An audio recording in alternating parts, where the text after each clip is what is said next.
Hello everyone and welcome back to my channel. I'm about to get ready for a girls' night. We're going to be going out for dinner and drinks. So I'm going to do a full glam look. But I went on Instagram and asked you guys to ask me any questions you want. And honestly, I got some very interesting questions that I'm going to be answering today. And I'm super excited. So let's take our time, get ready, full glam, and dive into your questions and dilemmas. How to become independent and stop the constant need of depending on a man. Oh!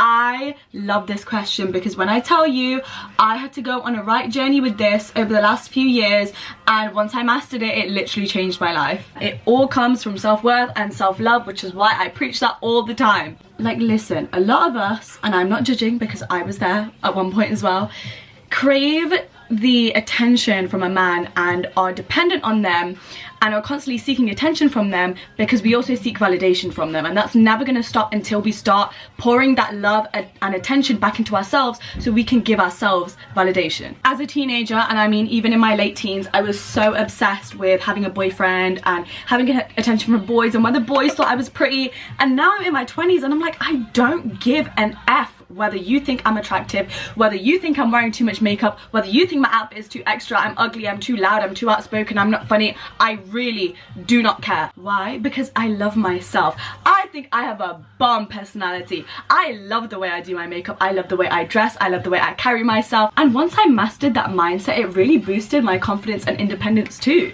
And the way I got there was through taking time out to, one, spend time with myself, which we already know, I preach about that all of the time.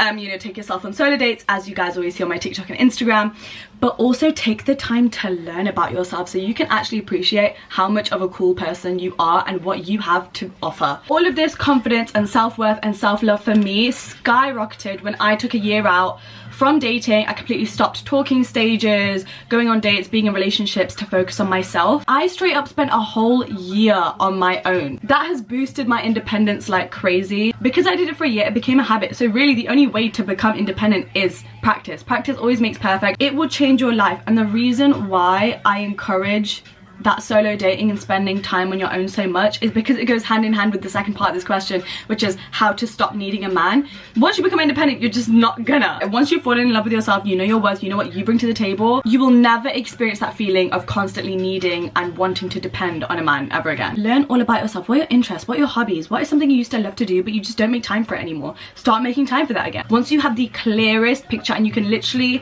clearly envision what your dream life is, every single day you're going to incorporate something into your routine which helps you get closer to that goal. Once you've done this for a little while, you will become so obsessed with bettering yourself and improving your life and falling in love with your solitude and your self-development that you're not even gonna have the time to think about a man or going on a date or I hope he likes me or do I look good today and what does he think about me, what is his opinion on me. Absolutely not, because you're so obsessed and so focused on yourself in the best way possible. I know this eyeshadow might look crazy now, but once I clean up these corners and put my foundation on, you guys, I can just see it. I'm obsessed. What is the biggest lesson I've learned this year? To prioritize logic over emotion and the power that's in that once you finally master it.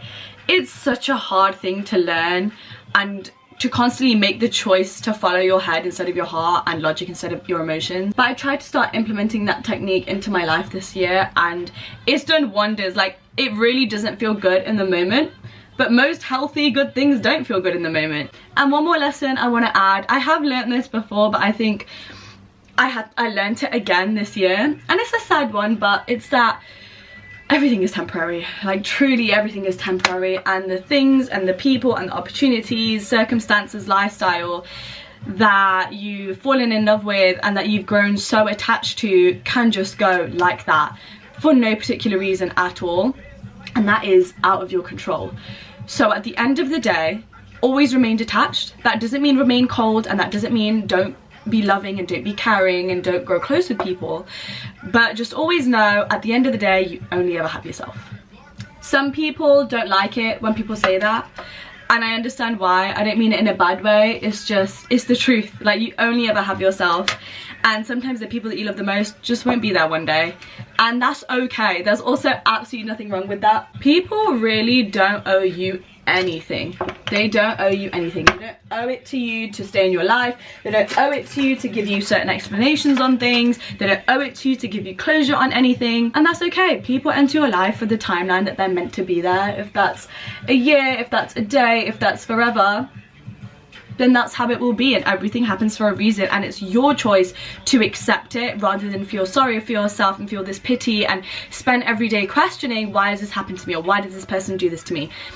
That's none of your business, and at the end of the day you're gonna get the most peace when you stop taking things personally and just let things be, so that you can move on with your life, focus on yourself, and create a new lifestyle for yourself that you'll fall in love with, and explore new circumstances and opportunities and people. For progress / self-growth, how do you not guilt yourself during a worst day or setback?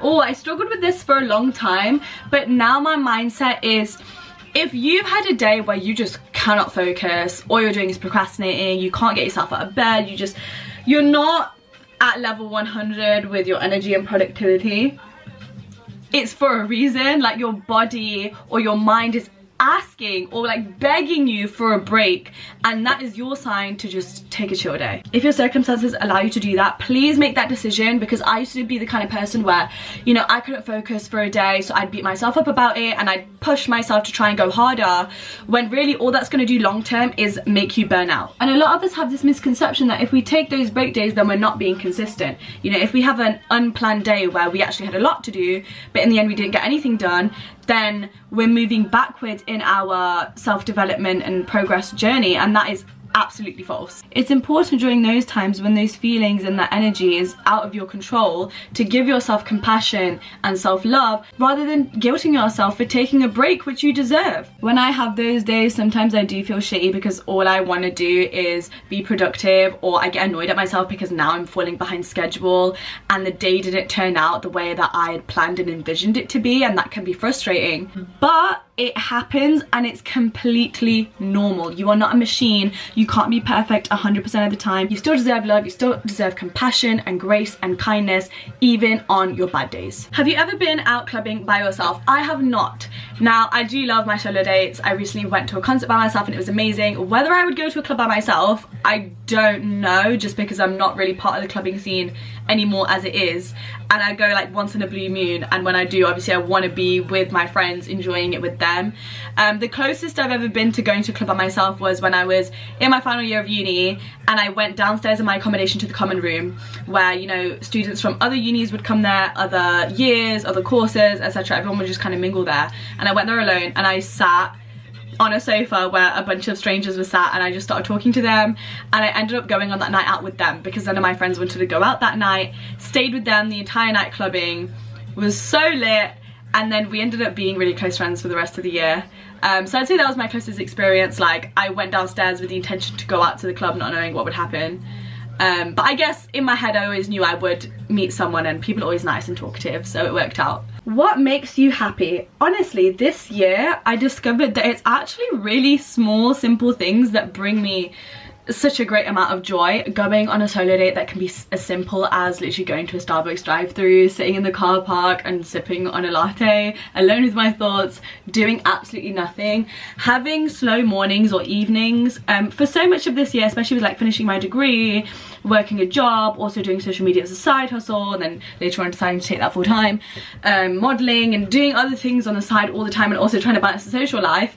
For a lot of this year, I've been go, go, go, go, go. For a lot of it, I realized how much I value just the opportunity to wake up and not have to get up quickly, get ready and rush out the door. Honestly, if I've had a week where I've been out and about having social plans and stuff, having a day in that week where I can stay in my pajamas all day, not have to put makeup on or get ready or even brush my hair, and just sit down, maybe work from bed and just be super chill and not have any commitments or big responsibilities for the day, brings me so much happiness. I've been experiencing this a lot recently, where I might have a creative vision in my head, and then taking the time to execute that vision and then it turning out just as I had imagined, if not better, is an amazing feeling. I know this is very heavy and I might look like a clown right now, but it's a girls' night, okay? We've got to be full glam. Gotta be doing the most. Literally me and my best friends Emily and Karina were texting in our group chat today. We were like, okay, is it heels? Is it skirt? Is it dress? What is the vibe? And like we all decided tonight, super dressy. Super dressy. We haven't had a meetup where it's the three of us in months because Karina's been off at uni and we all have like very busy conflicting schedules as well. So tonight is going to be so exciting. Next question is, how do you manage the feeling of loneliness with self-love and having a desire to build friendships? So I manage the feeling of loneliness with self-love by shifting my perspective on it completely. For those of you who don't know, I started my self-love journey on January 1st, 2021, and I said, you know, like for the whole of 2021, I was going to be alone, not talk, no talking stages, no dating, none of that, and just be completely single and alone. And it got lonely and it got hard and I wanted to quit. I almost did a few times, but I pushed myself through it. And nowadays, now that I've been doing this for almost 2 years, the loneliness doesn't really happen anymore because I kind of got through that phase. Of course, there are some days where loneliness creeps up on me, as it would with anyone. And I flipped my perspective on this problem by seeing it as a blessing. When that obstacle comes, I'm like, this is hard and this feels like shit. Absolutely. But this is where prioritizing logic over emotion comes back in, because I'm like, if I go with my feelings, the fact that I feel sad and lonely and this is really hard and difficult, and I quit and I'm like, I'm gonna go and depend on other people again and date and flirt and go through talking stages as a distraction so I feel good about myself short term, I'm putting myself in a horrible situation in the long term. But if I prioritize logic over emotion and I flip my perspective, as I said before, when that loneliness obstacle comes to me during my self-love journey, I'm thinking, this is a great opportunity for me to prove to myself how serious I am about self-love. And once I get through these few days where I might feel lonely, because it's not going to last forever, it never does, and I get through this week and the next week I'm fine again and I don't feel lonely, I'll be like, look at me, look how strong I am, and look at my self-discipline that I didn't let that feeling change my course of action and change my journey. So I see it as a wonderful opportunity to reach self-love even faster, because once you get through that difficult feeling, you can get through anything. The next time a lonely day comes, it'll be 10 times easier, because I'm like, I've been here before, I can get through this. The thoughts of quitting and not being on this journey anymore because it's hard won't even cross my mind, because I'm like, lonely days are normal, they happen, and I'll get through this one just like I got through all of the rest. The loneliness is the golden opportunity and your place to reevaluate everything in your life, everybody in your life, and where you want to go forward. Which new friends do I want to meet? Where do I want to live? Which job do I want to have? What do I want my days to look like? All of that. What field do you see yourself working within in the future? Love your content. Thank you!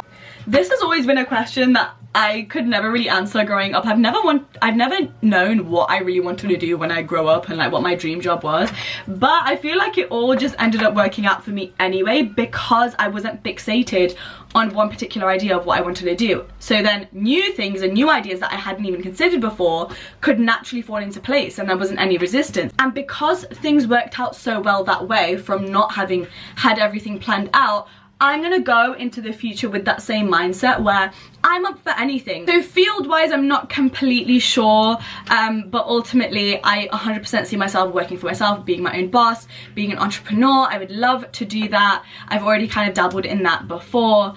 Whether I'll be doing content creation forever, I don't know. For now, I absolutely love it, so I do see myself doing it for a very long time. As long as I am able to creatively express myself every single day, be my own boss, I'm happy. And be able to work from anywhere, yes, please. Okay, next question is, how do you set your boundaries? I struggled with this for years and I was 100% a people pleaser who never knew how to say no or even knew what boundaries were and how to set them. It's definitely a difficult one, but I'll give you an example. So if I need to set boundaries with one of my family members, for example, which definitely needs to happen, being a brown girl from a Desi family, all I really can do is say, hey, I don't like the way that you did that, or I don't like the way you spoke to me. I would appreciate if you didn't do that again because it makes me feel uncomfortable, or it hurts my feelings, or it makes me feel X type of way. Always communicate in just a nice, mature way so the person doesn't feel like you're trying to start an argument or they're being attacked, because I feel like that's what will cause them to give you an argumentative response back. So if it is like a boyfriend situation, you should say something like, hey, I don't appreciate that you spoke to me in that tone, or I feel disrespected when you like certain pictures on Instagram, for example. If you want to continue to do that, that is completely your choice. But I am not the kind of person that will put up with that behavior and stay in a relationship where that behavior continues. That way, you're setting your boundary, you're not telling someone what they can and cannot do, and then it's their choice to show you whether they value you, if they are going to continue with that behavior or put a stop to it and respect the boundary that you have set.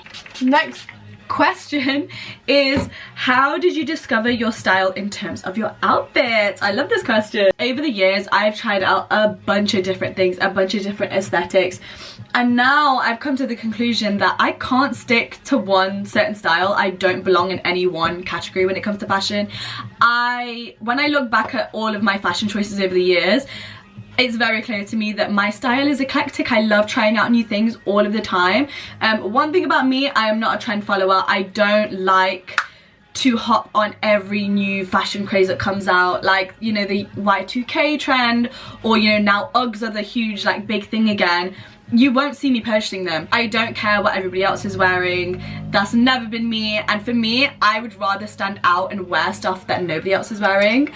And that might sound a bit crazy, but that's just always been me. Even since I was young, I always wanted to be different and stand out. But social media and Pinterest has been a big tool in me finding out about new styles of fashion and whether I like it or not. So I definitely have my dislikes. Like, I'm not a fan of the whole minimalist wardrobe thing. I love a good minimalist outfit. I love some neutral tones in an outfit for sure. Every day, absolutely not. And through that, I discovered I actually love playing with different patterns and textures and colors in my outfits. Pinterest is a big tool. I get a lot of my inspiration from movies and TV shows, actually. So Devil Wears Prada, I'm so obsessed with that film. That made me fall in love with fashion and experimenting and trying new things, and like a good statement fur coat. Next question, what do you look for in a man? A girl actually asked me this question. I normally never answer this when a guy asks me. A really big thing that's been added to my list of what I look for in a man this year especially is a man that's actually a man. Is in his masculine energy healthily and allows me to exist in the relationship or dating scenario, whatever, in my feminine energy comfortably. The guy who is happy to go out of his way to plan a date for you, to buy you flowers, to navigate, to plan, to take care of things so that you can show up, look cute, bring the energy and all of that, because all he really wants from you is to be in your feminine energy, to engage in conversation with you. He doesn't need you to do the planning and take care of everything like you're his mom, who can own up and is self-aware if he's hurt your feelings or there's been some sort of miscommunication, and doesn't see it or receive that as a threat or an argument or an attack, but instead wants to sit down and communicate with you like an adult so that you guys can like stay together and let your relationship flourish, because you know how to have a proper conversation and sit down, rather than overreacting and letting miscommunications allow you to alter your perceptions of each other and what's going on in your relationship and how much you care about each other. Other qualities I look for is humor. That's a huge one. Kindness, compassion, ambition is a big one. I'm not even gonna go into the whole loyalty, respect, all of that, because literally bare minimum. That's not a desire, that's literally the standard, the foundation of the standards. How do you handle rejection? I used to struggle with this a lot, but it was all about mastering that mindset, where now when things don't work out the way I wanted them to, I'm like, rejection is redirection. Whether that's true, I don't know, but I also don't care, because I'd rather have the peace of mind from having a more positive mindset around it. So whether it's a job or an opportunity or a person or like a broken friendship or whatever that's lost or that I've been rejected from, I'm like, it just wasn't meant for me, and the universe is protecting me always. Universe, God, whatever you believe in, just believe that you're always being protected and you're always being looked out for. Life is not against you, it's not trying to hurt you. Although it might feel like that in the moment, things are always working out for you in your favor. And if you genuinely believe that, that's what your reality will be. And you know what it does, I always think, is redirected me onto a path where I will succeed and I won't get rejected. You might not know it at the time, but you were rejected because you deserve better and something bigger is in store for you. I'm literally getting the notification that my battery on my vlogging camera is about to die, and I still have like a few questions that I really wanted to answer. So what I'm gonna do is get my stuff together, put my outfit on, show you guys the final look, and then head out. Okay, this eyeshadow was a shout. I love this look. I've just put on my outfits, did some sparkly earrings, put on my rings and stuff. I'm gonna show you guys the outfit now. This black cropped blazer from ASOS. sparkly silver earrings, and then this teal satin skirt with the silver buckle detailing from ASOS as well. So that is me ready for my girls' night. I hope you guys enjoyed this video. If you did, make sure you give it a thumbs up and subscribe because I make videos every single week. Thank you so much to everyone who asked me questions on Instagram. If you're not already, make sure you're following me at tamkaur on Instagram. And I will see you guys in my next video. Bye!